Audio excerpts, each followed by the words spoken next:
Conversations podcast.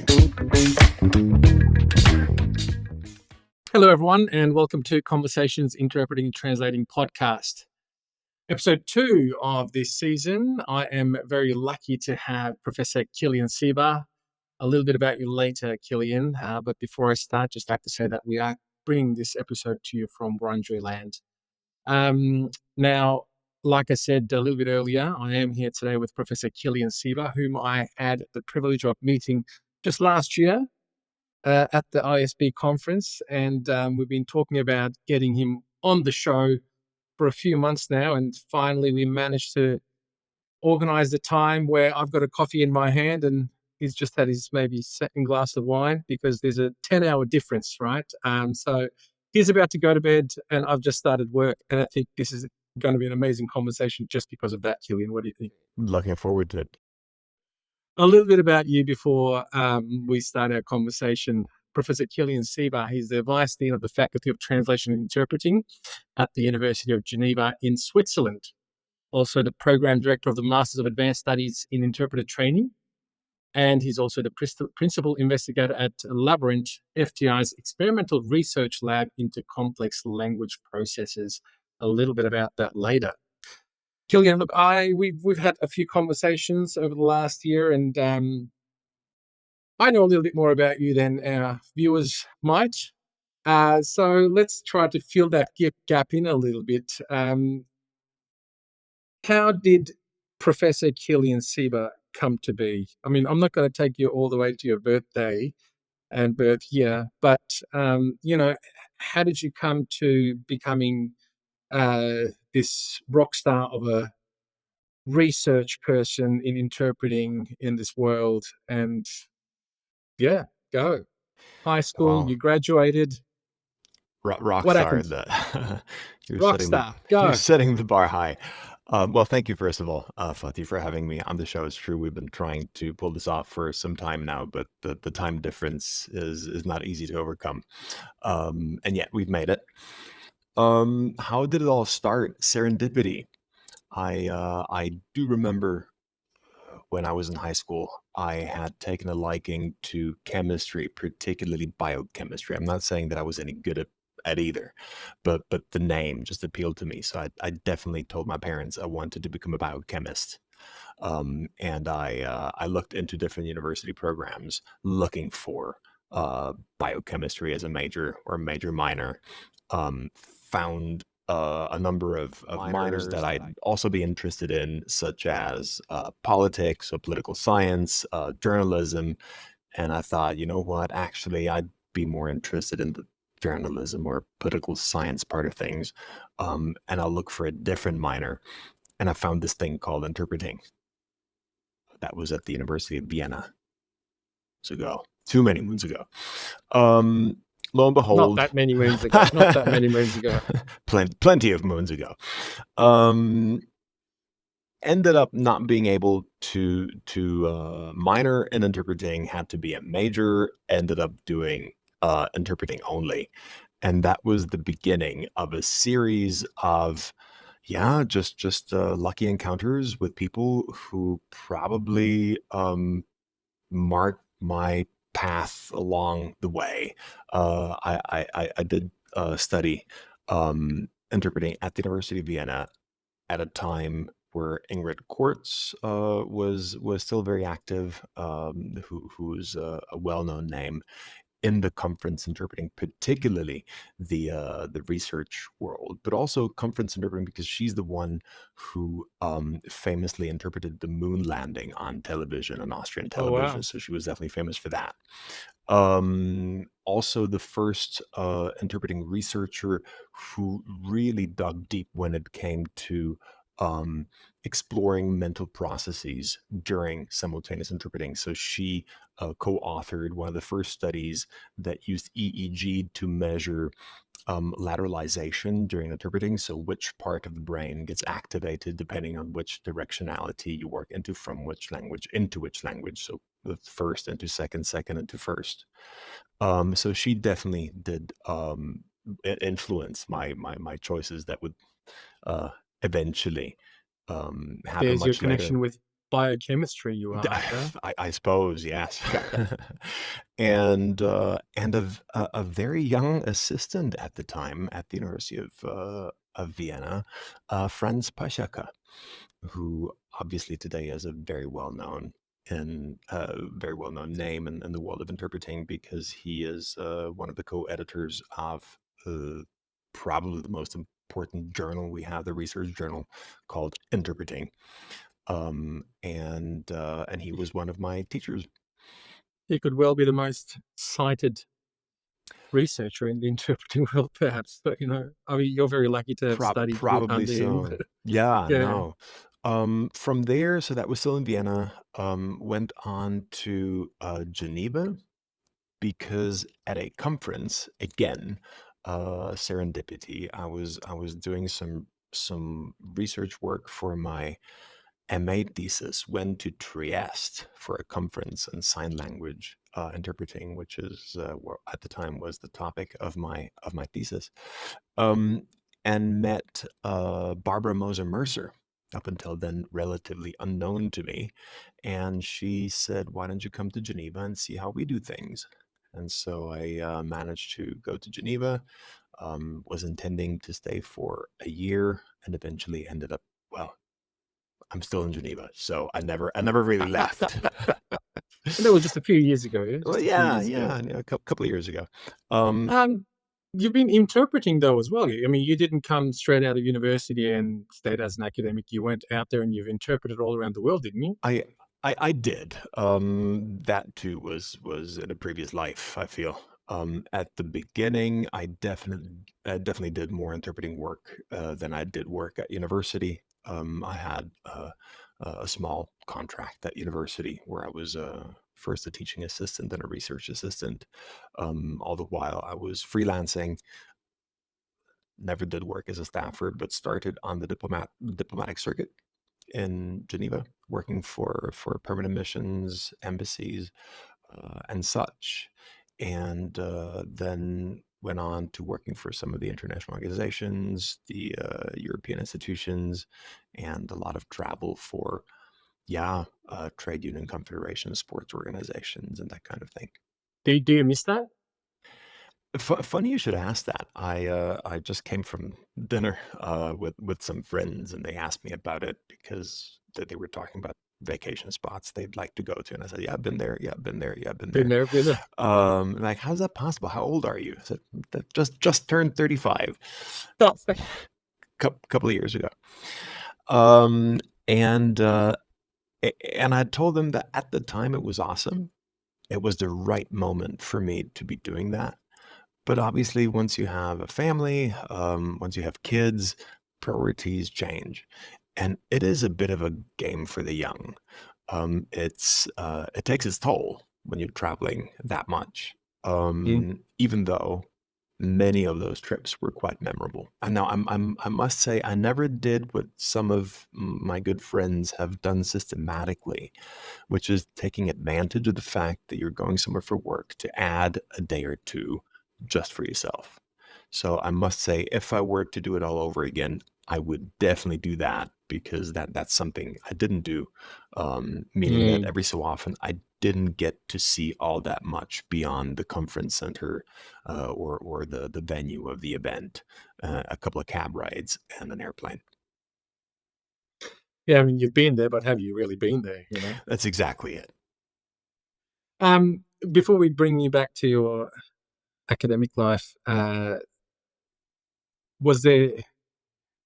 was the most influential person or the most out there event that you interpreted at? That I Are you interpreted allowed to that. say? I think I'm allowed to say. There are probably some I would not be allowed to say, but those would not be the most influential or interesting ones. There is one that I think I can tell my eventually grandkids about, hopefully, which is when I was asked to interpret for former German Chancellor Helmut Kohl at his private residence. Wow. And he was no longer in office, but he was having a bilateral meeting with the president of the European Parliament. And that was memorable because I was sitting in his living room having basically breakfast with him and the president of the European Parliament. And there was some small talk, which I'm not going to tell you the content of, but you really felt as though, gosh, these are amazing people that have written a large chunk of European history, and I'm sitting there with them. So very privileged. By the same token, I think it was must have been a few years later, traveling to Nagasaki for the commemoration of Mm. the dropping of the bomb, and having one of the last surviving witnesses on Oh, yeah. stage and interpreting, obviously by a relay, because I really don't speak any How's your Japanese these Japanese. days? It's Yeah. pretty rusty. Yeah. So those sorts of moments, I think, will probably, yeah, will be with me for longer than others that other people might feel are more, I don't know, prestigious. Do you teach these days at university, or do you have any teaching hours? I do.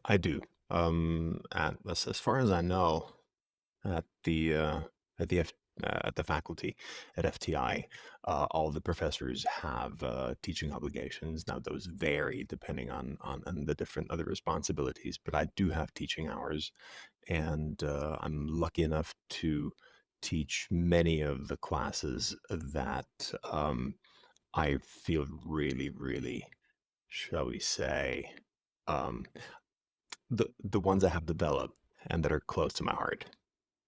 No, the reason I ask is you must have some amazing stories to share with your students, and it would be so good to be either in one of your classes or be a fly on the wall somehow. I tell you what, seeing that I've always been in academia, and seeing that many of my colleagues, the ones we have on the roster on payroll, have been doing this as a full-time job, they have many more stories, and I've heard many of them, and I think I can't hold a candle to theirs. So I think they have better stories than I do. But they might have better stories, but I don't know about them, but you're a great storyteller. So just take it, all right? I'm trying to give you a compliment here. All right, let's bring you back. So after your Rockstar Conference Interpreter Life, you stayed in academia, I and stayed in academia, yeah, and at some point I made the decision that I would go for a PhD, which basically means you're dedicating at least a portion of your life to academia. And I knew that I wanted to stay in academia, not so much for the teaching as for the research.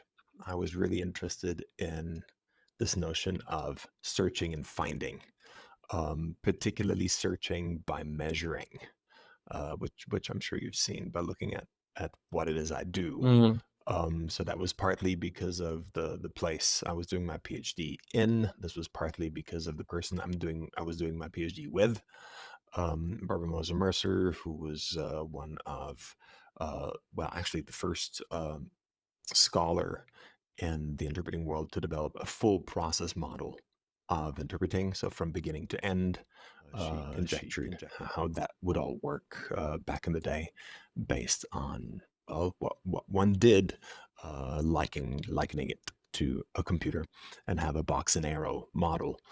Um, and yeah, then heavily influenced by psycholinguistics, worked with Ted Gibson from MIT for my PhD, and then went on to doing a postdoc at the University of York, old York, not New York.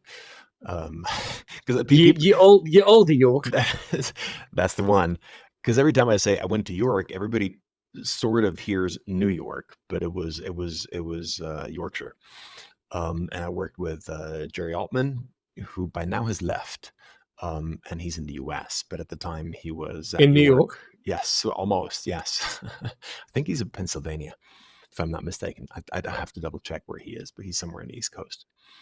Close enough. And he was the editor of Cognition, one of the biggest scientific journals in psycholinguistics, or just Yeah, cognitive psychology in general. And then I came back What to was Geneva. your thesis? Your PhD on? My PhD, in my PhD, and this again goes back to having met people such as Jorma Tomola from Finland. They were the ones who had first tried applying pupillometry, so the measurement of the pupil as a psychophysiological indicator of cognitive load. Okay, I'm going to open a Wow. bracket. The idea being But that, eye tracking? yes, so today everybody knows about eye trackers. Back in the day, people did not really know about eye trackers, or not much about eye trackers. And we know today that, among other things, it is mental load, so the amount of effort that is required for a task that will make the pupil dilate. And provided you control other variables. And you can use that as a relatively non-invasive measure during a task, such as interpreting, where you can't really stick people into, well, you can, but it doesn't really work that well, into tunnels, such as, MRI measure, MRI tunnels, or you can't prick needles into them. You can't constrain them. You can try, but I'm going pretty hard. Yeah, I'm not sure they'd play along. So using that, I attempted to measure the amount of cognitive load generated by different syntactic structures. So establishing a link between the syntax of the input and the required changes to that syntax. So how much restructuring does one have to do when you have a language that doesn't map, such as Turkish, which does not map onto English when it comes to word order. It's quite quite the other way around. And there was a theory out there that said that it's completely irrelevant what the structure of the language is, and other theories said no, in fact, it will have an impact. And we were able to measure that indeed, the more restructuring you have to do, the more mental load is generated, the more effort needs to be invested. Is it the more restructuring that you do, potentially, is there more anticipation involved as well? Especially like when it's the other way around, like in Turkish, I feel like sometimes I have to kind of anticipate, predict what they're going to say. Because So it takes me a while to hear everything, and then it's too late sometimes. true. Yeah, no, that's definitely also always been on my radar screen. Prediction, any sort of predictive processing. Now, interestingly, um, we have learned a lot about prediction and interpreting. There is a lot of interpretive lore surrounding this phenomenon of prediction. Um, and I'm sure you've heard the anecdotes, whether they're urban legends or not, doesn't matter. Can we predict the future, Kilian, as interpreters? Do we have that superpower? Can we predict the weather? Can we predict the lottery numbers? Listen, Not in Melbourne. You can't predict the weather in Melbourne. I don't know. It's I'm one job you'll never get fired from, no matter how you get it wrong. If we could predict the lottery numbers, I think the interpreters wouldn't be sitting in their booths. They'd be somewhere in the Bahamas. Interpreters do predict. We know that. And some relatively recent PhD students of mine, by now graduated, and researchers in their own right, have done those experiments and have found that it is not nearly as clear cut as that. And for a number of different scenarios, training, so interpreter training, will have no impact on the ability to predict upcoming input. Yes. Now, that doesn't mean that interpreters don't predict. It just might mean that interpreters don't predict more than the average person, except for they're much more aware of it, because the interpreter knows they need this upcoming constituent, because without it, they can't produce output.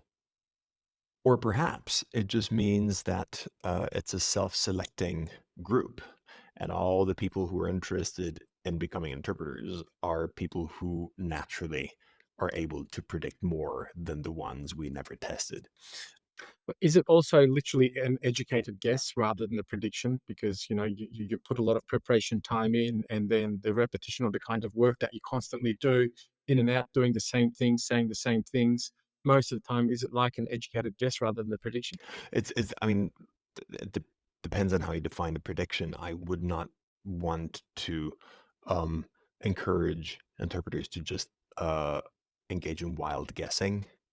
So that's not the kind of prediction we're talking about. The prediction is always cued by something. So yes, it Mm, is it is based on probability. If you hear A, then it's very likely that B will follow. correct. Yeah. But this A might be a grammatical cue, a lexical cue. It might be a cue that is hidden in intonation. I'm thinking of a negation, for example. There are some languages that famously put their negation at the very end, Mm, such as German. And it's interesting how uh, some people who work from German will say, well, there's no way you can know that there is a negation at the end. And yet you ask German speakers, and they'll say, well, right there, that inflection told me that there was going to be a negation in the end. It's not the wow. structure, it's not the syntax, it's not the word order, it's not the It's the, lexicon. it's the attitude, It's the intonation. It's the intonational intonation. Yeah. pattern will change slightly, and that gives away that there's likely going to be a negation in the end. So there is always some cues to be found that will drive prediction. It's never just guessing. Otherwise, it's a guessing game, and then it's the law of odds. Yeah, absolutely. All right. So you complete your PhD and you've got these amazing mentors that you have worked with over the years. Uh, Now that you're a quite famous, well-known educator, academic, and you've got your own name there, and you have your own students. Now you're mentoring um, academics yourself. Uh, what do you think about that? How do you feel like that you're passing the baton on? Are you the product of your own mentors, and then you're just creating more people like yourself? Like, what happens there? What's that process of, working under someone so predominant or with someone, and then being your own person, and then mentoring other people? Can you tell me a little bit about that process? Are there any second guessing your mentors, and if someone questions you, one of your students or mentees question you, how do you feel about that? Do you feel angry or do you feel proud? Oh, I wouldn't know because then they don't work for me anymore. No, I'm just kidding. No, much on the contrary. And I've said this before elsewhere. I don't need anybody to blow sunshine up my behind. When I You get do that yourself application letters, it's the just one thing fine. I'm not looking for. Letters telling me how great I am and that my articles are the best and my theories are the most convincing. I'd rather somebody tell me that they read this and they take issue with this because, and so on and so forth. So I'm very pleased to see that of the people who have worked with me to get their PhD, all of them have grown tremendously in directions where they did all the growing themselves. So I tried to put them on a path. I tried to support them.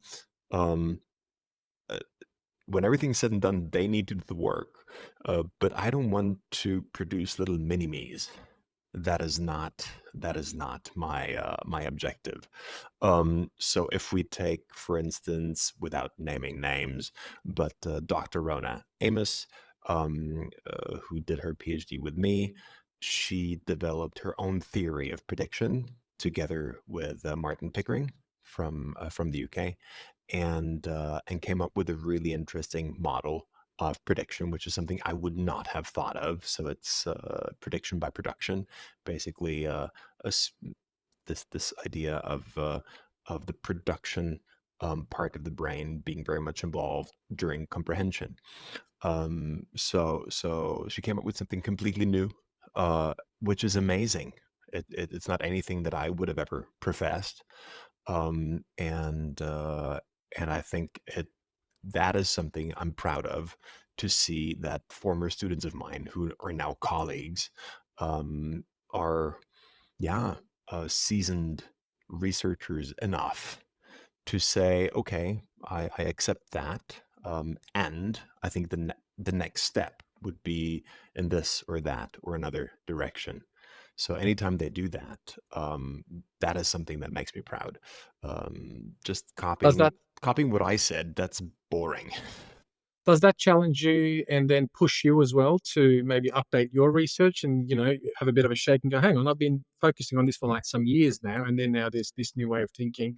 Maybe I should evolve my thinking. Has that kind of happened to you? It's probably some of the hardest things once you work in academia, in a larger structure where you have lots of obligations, not only research, because obviously as a professor at a university, you have teaching obligations, you have research obligations, you have administrative obligations, and keeping up to date, and as you say, updating your knowledge, your understanding of what happens, and integrate that in your own work, I find is very challenging because there are not enough hours in the day to do that every so often. Mm. So I think that's something I definitely struggle with, making sure that I keep pace with what's happening out there. No, that's fantastic. Um, you're a very prolific academic. You've got your output is amazing. How do you keep coming up with new ideas? Like, what's driving you?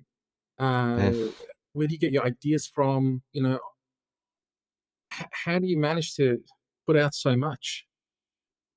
I mean, I, you're a very young professor, and you became a professor at a very young age, right? Say, you can say that again. No, it's true though. How old were you when you became a full professor? I do not. I started. There are different shades of gray when it comes to being a professor. But I think the first appointment wasn't. I can't tell you how old I was, but it was in 2010. Well, So I was that's even some younger. years ago now. That's Yeah, some years ago. some years ago. But to come back to your question, yeah, how do you come up with your ideas? Yeah. the ideas are not the problem. I have a drawer full of ideas, um, and probably a good half of them are, pipe dreams. They're just never going to happen. And then there's another, I don't know, quarter that you run into issues such as resources, financial resources, human resources, and then there's another quarter of them where you just don't have the time to do them. Mm. But the ideas are there. In my case, what I like is neat experiments, and this is something I learned from Jerry Altman, who I thought always came up with really neat designs. And that's the neat thing about doing an experiment. You have to find a way where you design an experiment where the people, so the participants who are in your experiment, don't realize what it is you're actually trying to measure, Mm. to make sure that they're not giving you what you want. They have to just, interact with the task in as natural way as possible, particularly interpreters. So that's something that tickles my interest, and I'm always trying to come up with, sometimes to greater, sometimes to lesser extent, interesting designs. When you say sometimes you don't have enough time, but then you've got some of these ideas, do you share them, or do you go, if I can't do it, no one else can, no one else should? Are you Oh, I definitely sharing is caring sharing with is you when it caring. comes to your um, ideas? I, that's what you have PhD students for. Very good. So you try to get them. I mean, obviously, your PhD students have to do what they want to do, but it's a give and And take. that's always what Um, you want them to do, yeah? Not always, No, no, but just kidding. there's usually a compromise in there, Yeah. and just a matter of trying to suggest things to them or different ways of getting to the same result. But so there is that amount of sharing. It's usually within the team. Also because until relatively recently, um, there weren't that many hubs in, well, anywhere in the world where people were really interested in looking at the cognitive side of interpreting studies. It ebbed and flowed over the years. The very first people who got interested in, so outside of the interpreting world, who got interested in interpreting were the psycholinguists, the cognitive psychologists, and Mm. this is in the 50s. And then there were regular peaks and troughs of interest. And yeah, had you asked me 10 years ago, I would have had a hard time coming up with even just a small handful of research centers where people were interested in that. Today, that has changed. It has changed because of a number of phenomena. I think the fact that there's more technology involved, I think also the whole thing with the pandemic and going remote and so on and so forth changed things. And now with the advent of large language models and artificial intelligence, there is more of a drive to look at what it is our brain actually does. So after a lull of several years where people were much more interested in the social linguistic part of the Mm. profession, what the setting has in terms of implications and what you do, and many things that are really hard to quantify. You can qualify them. You have to use different measures to get to your answers. Now I could, off the top of my head, come up with at least half a dozen, if not a dozen, of universities or research centers where people are looking very actively, very prolifically into the cognitive side of things, into interpreting as a cognitive process. And that's great. Yeah, absolutely. I find it very interesting how you say, other academics, not just interpreting researchers, uh, were interested in how the interpreter's mind worked. And you said that was in the 50s. There's more of that happening now, I would assume. What other fields are curious about the interpreter's mind these days? Do you work with other interdisciplinary academics currently, or is it mostly still interpreters studying interpreters? um, it it much depends on how you define interdisciplinary, and that too, for a while, had become this buzzword, interdisciplinarity. What does that mean? Does that mean borrowing somebody else's paradigm and applying it to your field of study? Or does that mean going out and really working with experts in another field and trying to bring them in? Which is frowned upon by some, and Really, very I much thought that in. would that would be I would think that would be the way to go. I do too.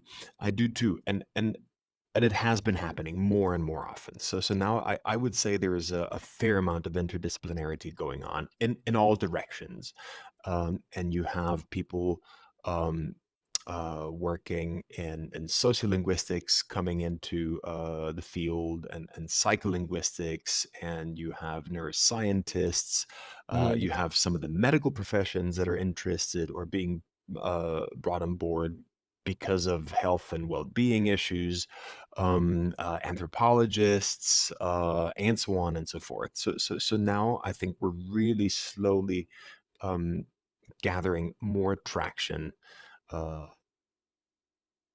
and not but and I suspect a few people might still be reluctant to embrace that. Why? Because the world of interpreting studies, uh, translation studies in general, but particularly interpreting studies, is small, and it's easier being a big fish in a small pond. Uh-huh. Forget not that most other fields that we're partnering up with to do this interdisciplinary work have a much, yeah, much richer, much longer history. They're much more established. So you can't but feel like you're the junior partner, even though you need not be. But it might at times feel daunting to assert yourself. And some people just in the past didn't want to do that, didn't want to have that exposure. And I think we're overcoming that, which is good. Yeah. Yeah, I mean, it's fantastic. And what a great opportunity to grow, to become the bigger fish, you know? I mean, Yes. well, I guess egos are everywhere. I won't go too much deeper into that, but I think it's inevitable where the world is just becoming smaller now. Everything is much more connected than it was before. And I think it's just inevitable, people working together more and more and more. And I mean, I find it interesting that you say, the field of interpreting research is quite small.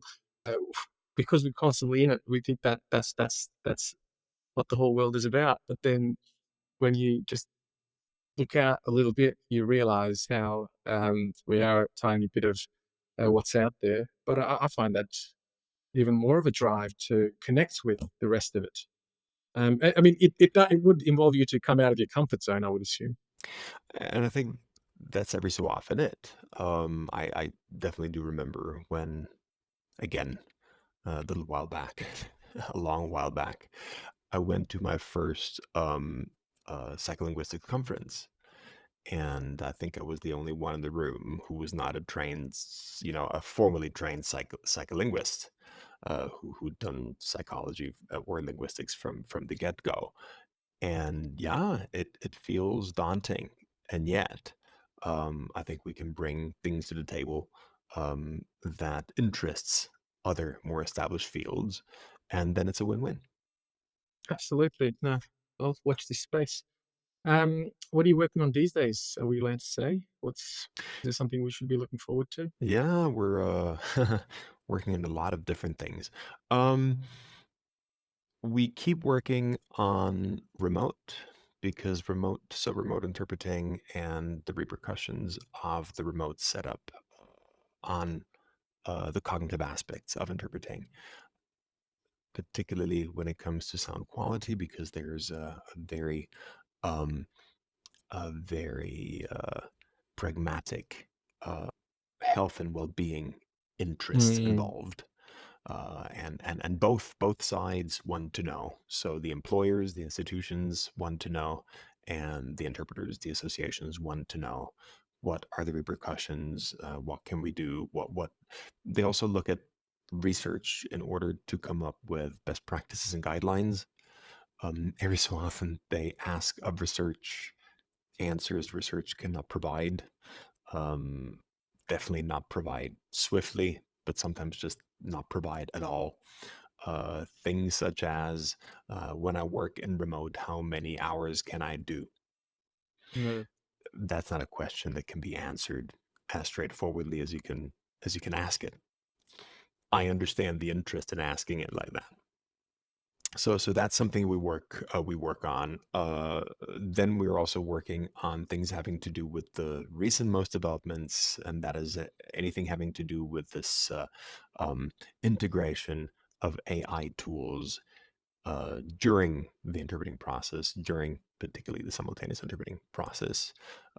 It has been hailed as this great um, facilitator for the interpreting job because the machine can now do certain tasks for you, such as identify, let's say, numbers that occur in spoken discourse and show them to you, which, intuitively, I would say that's awesome.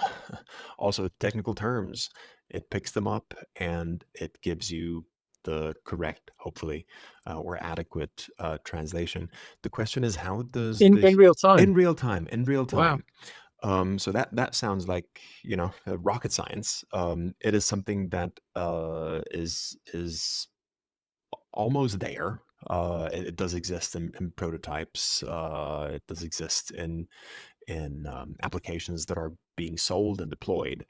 The question is, how does the human interface with that machine? And does it really lead to facilitation? Um, because what we must not forget is that there is an additional channel of information that has to be processed by the human being. So now you have this prompt that cues you with information. And having seen some of the demos, I just very intuitively came up with a couple of questions, such as I saw that this this application would identify numbers, but after a second would go back to correct them. So what does the yeah, I know why you're laughing. Oops. Oops. And so the question to me, the intuitive question for me is, okay, so how long do I have to wait until I know that the computer's not going to correct themselves? How much do I have to invest in order to compare what I had understood to what the machine seems to have understood? How much do I have to invest to make the call, whether the machine is right or I am right? Or am I being told that I should only rely on what the machine tells me and basically bypass my own comprehension process and rely on what's there? Who's responsible for, things that go wrong then? And if the answer is no, you need to use your, better judgment, is it really facilitating if I have to check up on whether I think the machine's doing a good job while I'm struggling trying to do a good job myself? I'm trivializing this, obviously, and I'm perhaps, saying this with a bit of tongue in cheek. But all I'm trying to say is that there's a lot of potential in there. Yet, I think we need to think carefully about what it means for the process that is, when everything's said and done, still executed by the human being. So that we don't know the implications of the process. And it might well mean that eventually we're going to train interpreters very differently. We're going to train them to interface with this augmented tool constantly, which is fine. I don't have a problem with that. Just like we're learning how to drive differently because we have lane assist and speed assist and all Brake sorts of assist and assists. brake Yeah. assist. We have all the assists in the world, and you better believe the first time I drove a rental car with that lane assist, which unbeknownst to me had kicked in, I was fighting with the car because I wanted to change lanes, obviously without indicating, and the car wouldn't let me. So that's that. That's amazing. Now, talking about just trying to bring you back to your research on remote interpreting. You do most of the research on simultaneous interpreting, conference interpreting, right? That's correct. In Australia, obviously, we do have conference interpreting, but there's quite a big part in community interpreting as well, where a lot of it is consecutive, short consecutive. It's dialogue interpreting. And we do a lot of remote interpreting, remote community interpreting via video as well these days. And I still practice interpreting, maybe not as much as I used to, but I still do it. And it requires so much more concentration. The cognitive load I find is much bigger, even than telephone interpreting, because everything from the quality of the video to the lighting to the sound quality, that compressed sound, after a while, just starts almost giving you like a bit of a migraine. Like all these things, and you were talking about work health and safety. I mean, and the pandemic, even though sometimes we're acting like it was already 50 years ago, it was just yesterday almost, and even though anecdotally there were a lot of things people said during those times, and now I think there's finally enough time to take all that in and start doing some proper research on it. Is that right? Are we getting enough data now to be able to make some industry impacting research? Industry impacting research. It depends on the openness of the industry with regard to being impacted. You can make recommendations as much as you want. How That's much of exactly these it. recommendations is the Are then industry taken going aboard. to actually take it on board? Yeah, you're right. I think that's one of the issues. The industry is not necessarily driven by the same factors as other shall we say, entities with other interests at heart, and Yeah. that's the way it is. I think we just need to be honest about it, and that's an honesty that is sometimes lacking in our general discourse about these things. Um, the industry is there to sell a product Yeah. for the happiness, perhaps even the good of the consumer. Fair enough. Um, but I'm not in the industry. I'm in the business of attempting to understand more about a process. Ideally, find something that in the past I would have called the truth, but I don't want to get too philosophical about Well, what that let's not is. go to post-truth and I stuff. know that's perhaps a little too ambitious. But that's my objective is just better understand. I'm in the luxurious position to be paid to do that, to better Yeah. understand, and then to share that knowledge. So can we find can we engage in research that will produce findings that can impact the industry? I think we can, particularly when it But you're comes to right. I remote. think the industry has to be open to being impacted. Yes. Yes. Yes, absolutely. Absolutely. I mean, just this software that we're using at the moment, for Yes. example, it doesn't compress things and it's all in HD. It's less tiring than, let's say, other remote video applications without naming any. But even bringing the standard up to something like this is going to be more costly. Yes.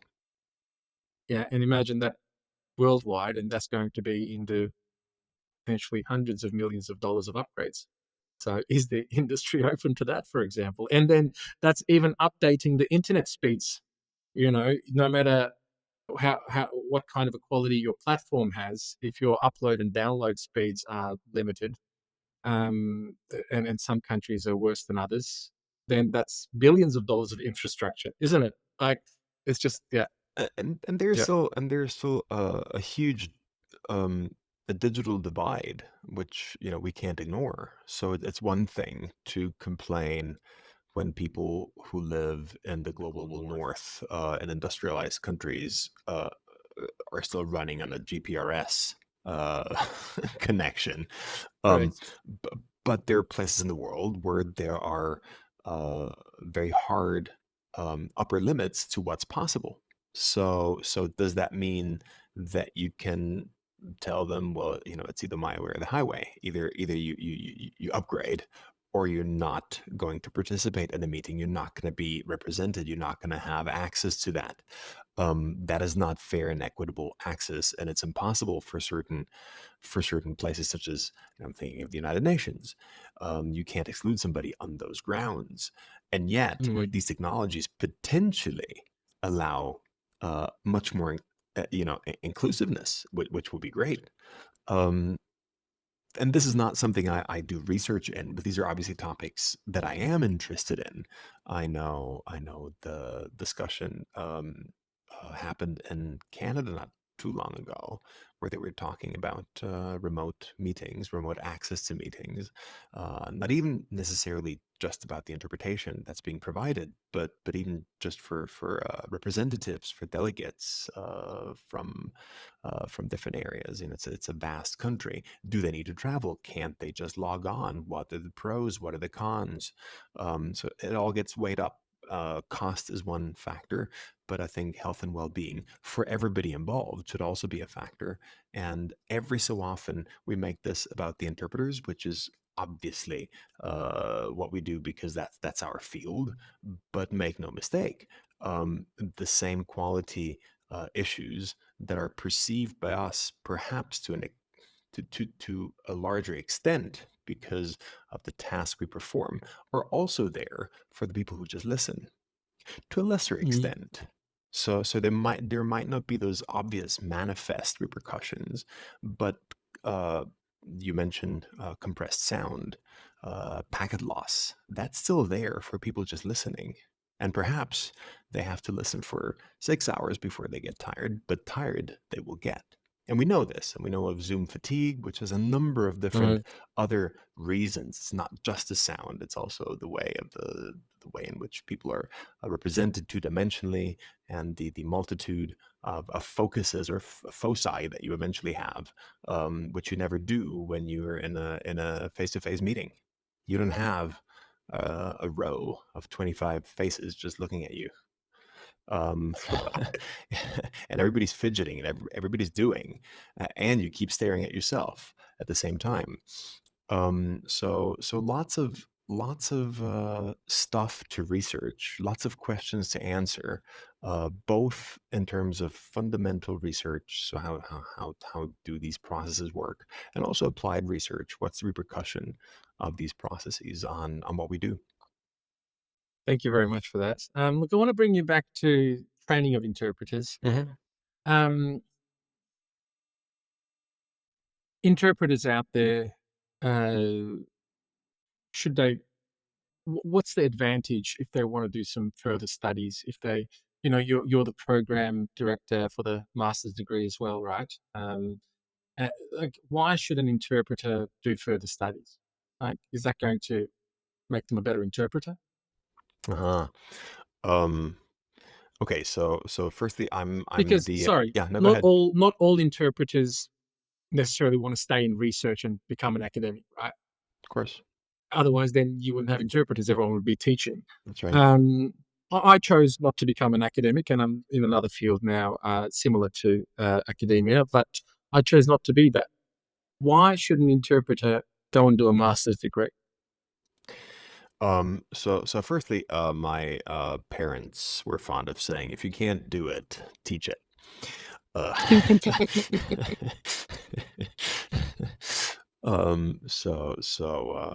that's why I became a trainer. No, But clearly you've done seriously. it. You've done it, and you're teaching it. So I has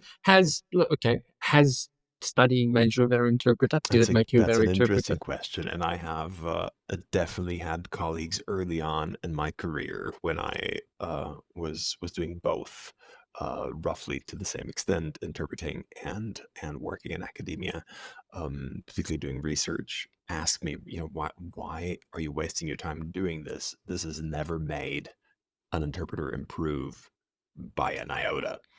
And I disagree. I couldn't disagree more, having been in academia for a fair number of years now.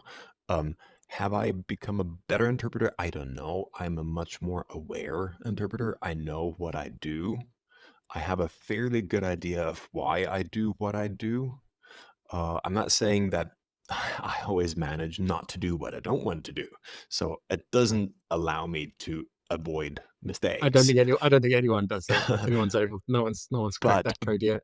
But I think when I do make mistakes, I pretty quickly know why that happened. So that's good. And yeah, it gives you a certain awareness of what it is you are doing. Um, but why should anybody engage in further training? First of Does it all, give you any further skill sets than you already have? if it depends on what you want to train for. So the program director, you said program director. Yes, I'm the program director for one of the two MA programs we have in the interpreting department, and that is the one to train interpreter trainers. So we have, I I think, should come and do that degree. go right ahead. I'll tell my boss. We'll have you over. Funny you should say that, because it's online. Can we do it online? Oh, You I'll can do it start tomorrow. online. You I have love to it. come. You have to come in for the final exam, which is a full week of face-to-face exams. But the rest is online, and it's collaborative, and Well, that sounds enticing. it's an interesting program, I think, because we have an international group of learners. They're all practicing professionals, but they work in different realms. They work in different settings, in different fields. There's some of them work in conference, others are staffers, others are freelancers, some work in court, others in medical, some in public service, the whole gamut.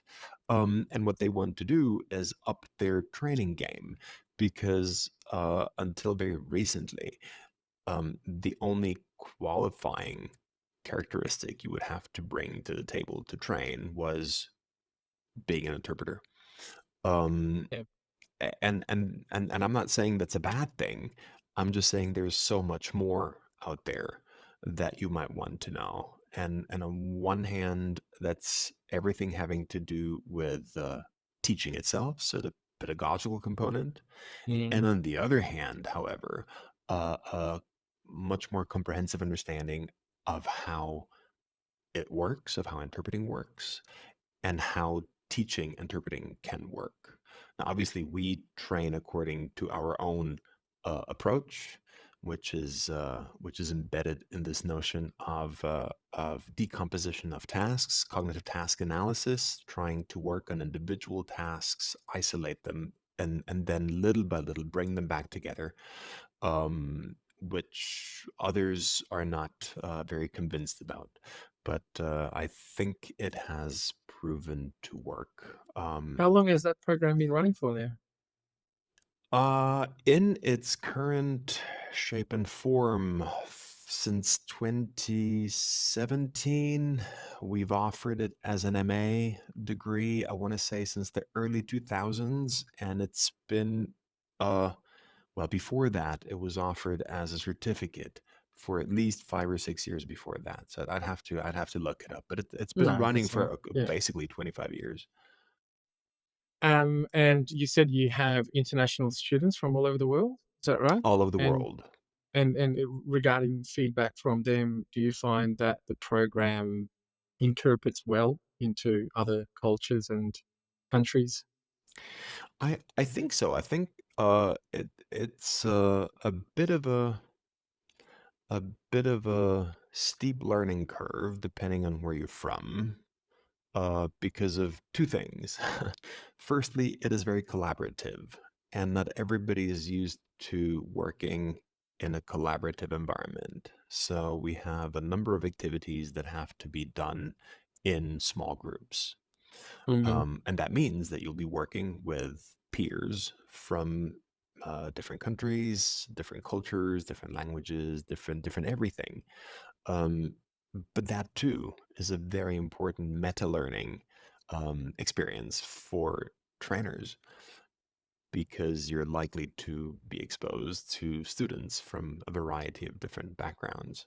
So that's the one part.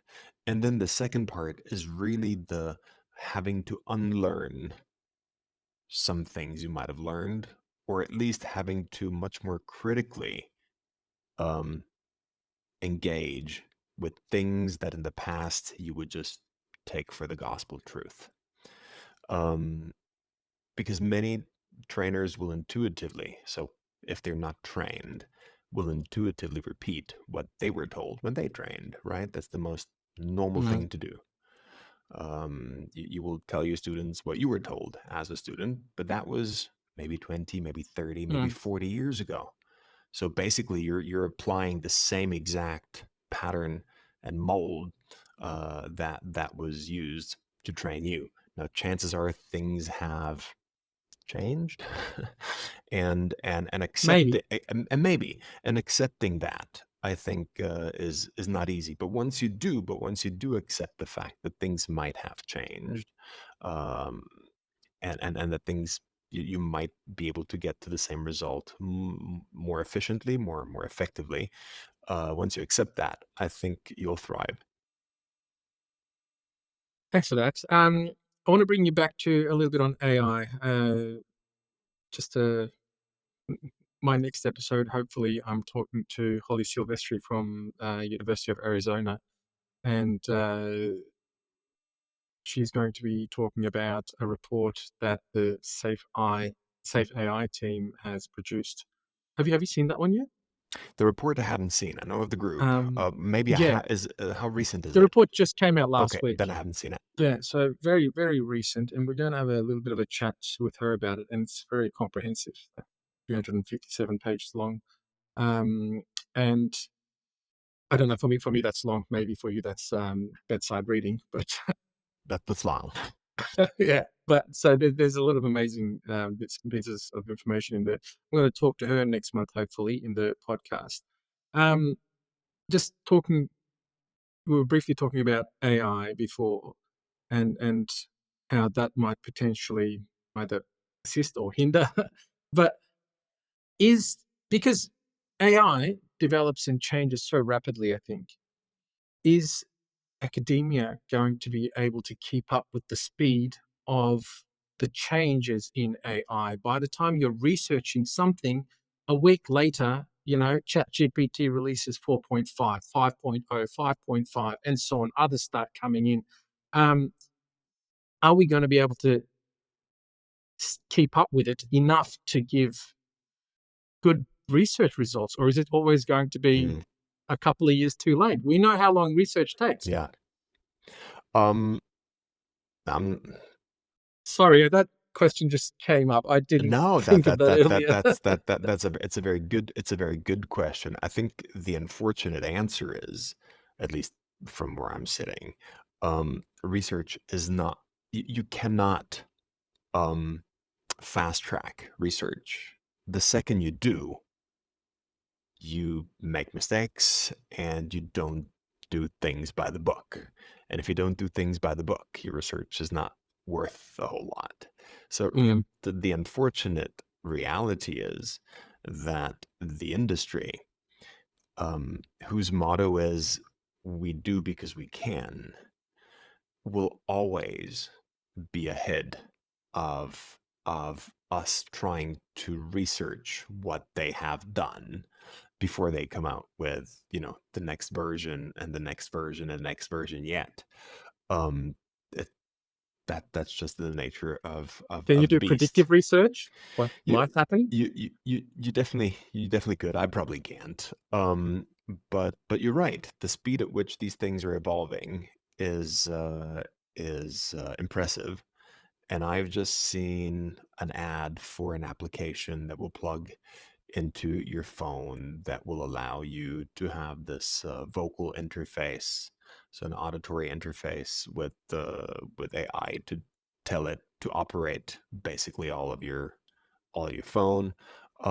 So there a lot of progress is made in this respect. I think what's missing still in academia, in many university training programs, because yeah, we're coming to this perhaps a bit late, is the fundamentals of how this type of AI, because AI is not AI, but here you're talking mainly LLM, so large language model based AI, generative AI, how it works, what is it based on? But when you look at what it does, you really get the impression that the machine is thinking, and I think that's a Mm, misconception. It also makes you wonder whether we should call it AI. Is it really intelligence? What is intelligence? The machine, you chat GPT. Let's take chat GPT, even though I'm told it's by far not the best one we have. But chat GPT, you ask it a question, it'll provide you an answer. What happened? The Did it think? Did it Is that an think? intellectual It's not action? it's not aware of what it's providing, right? It is doing what you were saying before. It looks at the likelihood of of what happens in a large database, and based on the quality of the database, what you get out is more or less reliable. So in theory, it can provide something that is more or less reliable, um, but in practice, it is very incestuous as a process. Mm. So it will never be able, so long as it doesn't develop some sort of consciousness, to go beyond Skynet that. is coming. Skynet is coming. um, and I get this, I've been asked this question. I said, so is this the end of the translating and interpreting profession? And I thought it was interesting because it was put to me by a journalist. And I said, well, yeah, as much as it is the end of your profession, because I can already ask ChatGPT to write me a 500-word summary on anything, in the world, on the war in Ukraine, on the weather in Poland, on, I don't know, crop farmers in Southeast, what have you. It will generate it. So I don't need a journalist anymore. It will do the investigation for me, but it doesn't really investigate. It doesn't go on site. It relies on what exists in a database, and then we hope it's reliable, and then it just cobbles that together into something. So Yeah, we hope it's reliable, and we hope it's not reliable. not everything on the internet is correct, is it? Are you kidding me? Is it not? That's what I thought. And the same thing, with medical profession. I don't know if you've ever used WebMD. It allows you to diagnose all your ailments. Online legal advice provided by a large language model. You just key in your issue, and it will tell you what you should do. I mean, would you go to court? Would you go to litigation? What if there's $10, $100, 10 million, 100 million, or 10 billion at stake? Also, where do you draw the line? Liable? Who's liable? Oh, that when you're trusting AI and something wrong happens, who are you going to sue? Did you follow what happened recently with Air Canada? I think it was. Air Canada does a really awesome thing where they give you a discount if you travel for bereavement. So if you have somebody pass away and you travel to the funeral, they give you a discount. Well, apparently a passenger went online and on the website, on the airline's website, asked, using the chatbot, which they have to answer your questions, whether they could get the ticket and then get the reimbursement for the discount. And apparently, that's roughly how I understood the story. I must say I didn't pay too much attention to it. The application, so the machine said yes, except for afterwards when the person came to claim, the attendant said no. Here's our fine print. It clearly says no. Well, they were taken to court, and what happened then was interesting because apparently, in court, Air Canada argued that they cannot be held liable for the answers provided by their chatbot because they have their own, legal entity, which I think the court did not buy. But that's an interesting question. Who's liable for what AI produces? Knowing full well that there's a lot of AI already in a number of things we look at every day without us realizing. Several news outlets already use AI, or at least partially AI generated news reports in the press. News reports, images. Yeah. There was an issue just a few weeks ago with one of the Australian newspapers, and this person's only top half was the photo was given, and then they asked AI to generate a bigger picture, and then it gave the person a crop top, even though the person wasn't wearing a crop top, and enlarged the person's breasts, and then their response was, we should have done a post edit, we didn't check, we apologize. I think, it's great. AI is great, and we need to make friends with it, use it, but also you can't just let it free. There is still post-editing, checking. It must always be a part of it, don't you think? I mean, you can't just let it be free and then go, oops, we're sorry. I think we're not liable. That's right. That's the most important part of it. It's a tool. And so long as we remember it's a tool, we also remember that there is somebody operating the tool, using the tool, handling the tool, hopefully not mishandling the tool.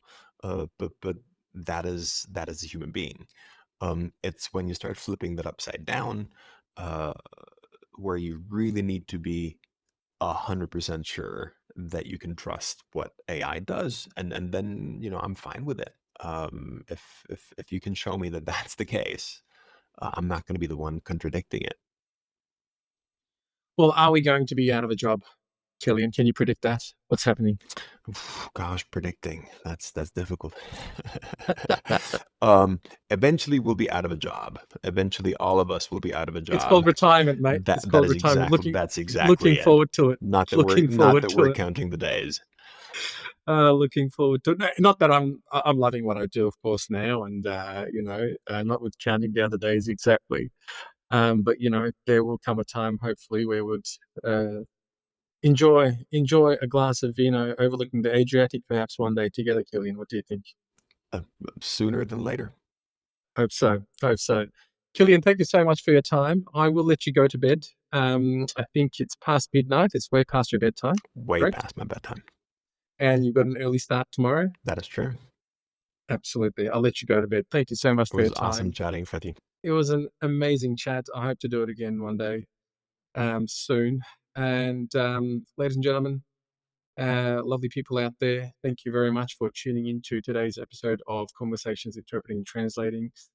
We were very lucky to have Professor Kilian Seeber, and I had an amazing time, and I hope you had an amazing time listening to it. Kilian, thanks so much. Thank you.